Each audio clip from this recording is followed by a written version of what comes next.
For years, tensions between the United States and Iran shaped the Middle East. Then the crisis entered a new phase. How did the situation escalate to this point? In August 1953, a covert operation backed by the United States and the United Kingdom overthrew Iran's elected Prime Minister, Mohammad Mossadegh. This intervention restored the autocratic rule of Shah Mohammad Reza Pahlavi, sparking a deep-seated grievance over foreign interference and lost political sovereignty. 26 years later, in 1979, the Iranian Revolution under Ayatollah Ruhollah Khomeini swept the Shah from power, cementing opposition to America as a cornerstone of the new state's identity. That November, student militants seized the U.S. Embassy in Tehran, holding 52 Americans hostage for 444 days and severing diplomatic ties for decades to come. In April 1980, the failed rescue mission Operation Eagle Claw left 8 American servicemen dead in the Iranian desert. 5 months later, the outbreak of the Iran-Iraq War dragged this bilateral rivalry directly into the Persian Gulf. By 1987, both nations were targeting commercial shipping, prompting the U.S. Navy to escort Kuwaiti tankers. On July 3, 1988, the American cruiser USS Vincennes mistook Iran Air Flight 655 for an attacking fighter, launching 2 missiles and killing all 290 civilians on board. The United States later paid $61.8 million to the victims' families, without formally admitting legal liability. In July 2015, diplomatic channels produced the Joint Comprehensive Plan of Action. Under this agreement, Iran accepted strict limits on its uranium enrichment and opened its facilities to international monitoring. In exchange, the United States and global powers delivered sanctions relief, though the wider rivalry remained unresolved. This fragile baseline fractured on May 8, 2018, when the United States withdrew from the accord, initiating a maximum pressure policy that restored economic penalties.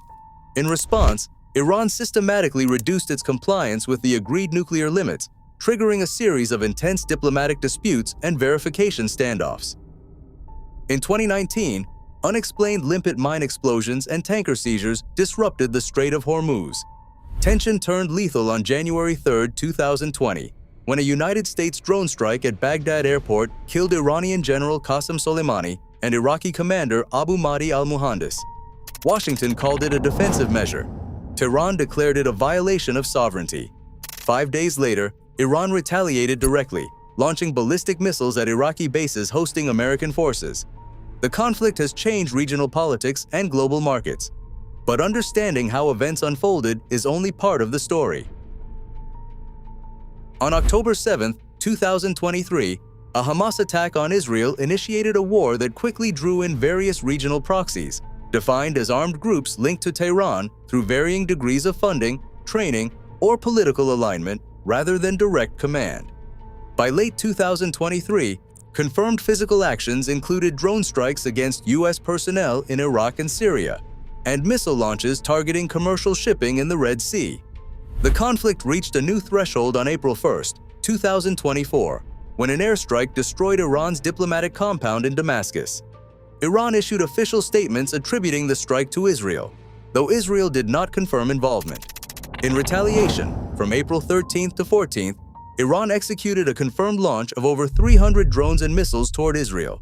While official reports of interceptions and minimal damage emerged, the exchange was a verified direct clash.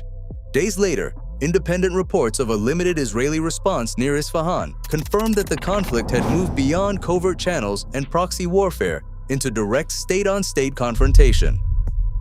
Iraq faces an immediate sovereignty dilemma, hosting United States personnel and domestic institutions alongside armed groups aligned with Tehran.